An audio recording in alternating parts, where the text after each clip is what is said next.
Hyvät kuulijat, ylioppilaat, vanhemmat, lukion henkilökunta ja opiskelijat. Tänään on suuri ja odotettu päivä tuoreille ylioppilaille. Monen vuoden uurastus täällä Kauhajoen lukiossa on tullut päätökseen ja uuden ja osin varmasti tuntemattomankin ajan sivu käännetään. Tämän päivän juhlavuutta korostaa vielä sekin seikka, että elämme Suomen 106. itsenäisyyspäivän aattoa. Minä, Matias Palomäki, haluan henkilökohtaisesti kiittää entisenä Kauhajoen lukiolaisena lukion opettajia ja rehtoria kutsusta ja luottamuksesta tulla pitämään tämän juhlapäivän puheen. Kuten todettu, vuosien uurastus lukiolla on nyt ohi. Tunnelma voi olla haikea, toiveikas, hämmentynyt ja miksei jopa pelokas. Mitä nyt tapahtuu? Mihin minä nyt menen? Ei ole enää paluut talvikin äidinkielen tunneille, opettelemaan pisteiden ja pilkkujen paikkoja, ei Simon biologian tunteja ja siihen liittyviä tärkeitä opetuksia, esimerkiksi siitä, että mitokondrio vastaa solun energia-aineen vaihdunnasta. Johannan opetukset maailmansodista hirmuhallitsijoineenkin on nyt koettu ja nähty. Lukio on nyt niin sanotusti pelattu läpi. Minkälaisilla eväillä ja periaatteilla kannattaa sitten seuraavaksi mennä eteenpäin elämässä? Näitä käytännön oppeja haluan antaa palaamalla antiikin ajan ajatuksiin ihmisen uteliaisuudesta. Nyt seuraa siis minuutin kestoinen pikakertaus filosofi Aristoteleesta. Aristoteles opetti, että ihminen on luonteeltaan järjellinen, tiedonhaluinen, utelias ja oppivainen.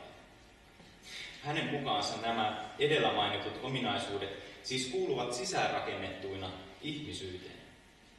Emme pääse pakoon esimerkiksi tiedonhalua tai järkeämme, saati sitten uteliasta luonnetta.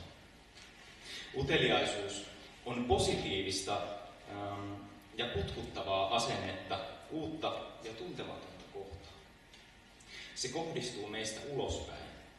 Sen avulla me ihmiset kiinnitämme katseemme uuteen tietoon, uusiin ihmisiin tai uusiin ajatuksiin. Tämä on ensimmäinen periaate, jonka haluan teille tuoreet ylioppilaat kertoa. Olkaa uteliaita. Tämä vaatii myös kuuntelemisen taitoa ja kunnioittamista. Tutustukaa maailmaan avoimin mielin, ilman pelkoa epäonnistumisesta. Ihmisellä on taipumus pudota haasteiden jälkeen jaloilleen, niin kuin kissakonsa. Muistakaa toki Aristoteleen ajatus järjellisyydestä. Ei kannata olla uhkarohkea. Järki päässä ja jäät hatussa pääsee myös yllättävän pitkälle elämässä. Aristoteleen ajatuksilla pääsee siis mukavasti alkuun. Järki ja ylioppilaslakki päässä voidaan ottaa jo ensimmäiset askeleet kohti tuntematonta ja jännittävää. Niillä opeilla on jo laskettu lukion ulkona olevat raput alas ja päästään Kauhajoen keskustaa kohti. Olisiko sitten vielä joitakin periaatteita, joiden avulla suunnistaa elämän kartalla eteenpäin ja kohdistaa kompassin neula pohjoista kohti? Teologian maisterina en pääse omaa luontoani pakoon. Puhetta pohtiessani mieleen palautuu 3 niin sanottua teologista hyvettä, jotka siis ovat usko, toivo ja rakkaus.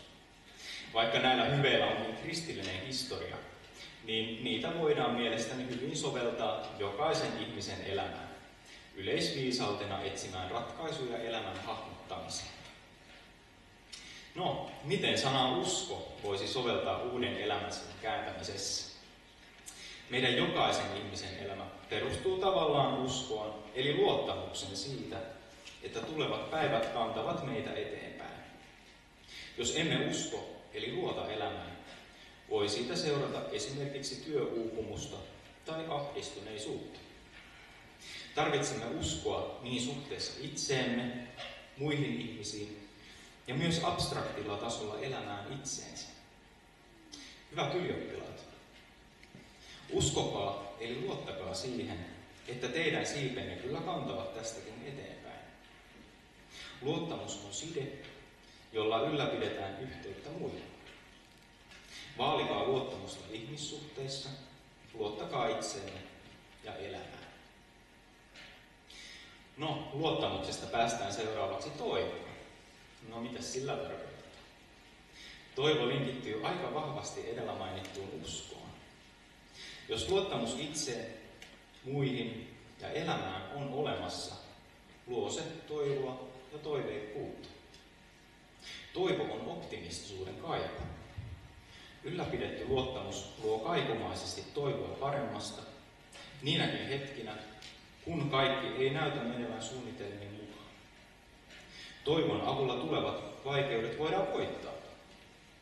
Te ylioppilaat olette eläneet esimerkiksi koronavuosien läpi, olette suoriutuneet ylioppilaskirjoituksista ja nyt istutte tässä juhlasalissa. Olkaa toiveikkaita tulevaisuuden suhteen. Rakentukaa edelleen luottamuksessa siihen, että toivo on mahdollista ylläpitää. Vaikeuksia on olemassa paraikaa. Tästä on esimerkkinä sota Ukrainassa ja Lähi-idässä. Tällaisissa tilanteissa usko ja toivo voivat helposti kadota. Johanna historian opetuksiin taas palaten kuitenkin voidaan huomata, että haastavat ajanjaksot loppuvat aina jossakin vaiheessa. Hyvyys tulee vuorestaan esiin, joskus selkeämmin, joskus pieni heijastuksi. Vielä lopuksi sanasia rakkaudesta. Tätä pidetään näistä kolmesta hyveestä suurimpana. Se on kokonaisvaltainen voima, jonka avulla voidaan kohdata itseä ja lähimmäisiä suopeasti ja toisen parasta etsiä. Tämä heijastuu lopulta siihen, että pidämme huolta itsestämme ja toisistamme. Rakkaus ei ole aina helppoa. Joskus se vaatii sitä, että unohdamme pienet kahinat ja riidat ja näemme peilinomaisesti oman katseen toisessa ihmisessä. Rakkaus vaalii myös suhdetta luontoon, josta saamme Suomessa olla kiitollisia. Pitäkää huolta, rakkaat ylioppilaat, itsestänne ja lähimmäisistänne ja ympäröivästä luonnosta. Itsenäisyyspäivän aattona ei toki sovi unohtaa myöskään suomalaisia arvoja, esimerkiksi sisukkuutta ja jämptiyttä. Jos oikein satettaa, hyvät ylioppilaat, menkää hiihtämään tai saunomaan. Sisukkuutta kuvastaa erään tunnetun henkilön sanat. Jos ette jaksa, niin koittakaa vain jaksaa. Kiitollisuus siitä hyvästä, mitä edeltävät sukupolvet ovat saaneet Suomen eteen aikaan, on hyvä pitää mielessä. Sotien veteraanit ovat tehneet suuren uhrauksen itsenäisyytemme puolesta. Rakentakaamme heitä muistaen hyvää suomalaista yhteiskuntaa. Hyvä kuulijakunta, hyvät ylioppilaat. Toivotan teidän elämänne kaikkia hyvää. Rakentukaa luottamuksessa, toivossa ja rakkaudessa. Ja pitäkää utelias ja järkevä elämän asenne joka päivä. Pitäkää huolta itsestänne ja toisistanne, etenkin niinä päivinä, kun elämä tuntuu haastavalta ja ylitse pääsemättömän vaikealta. Kaikesta voi päästä eteenpäin. Paljon onnea teille.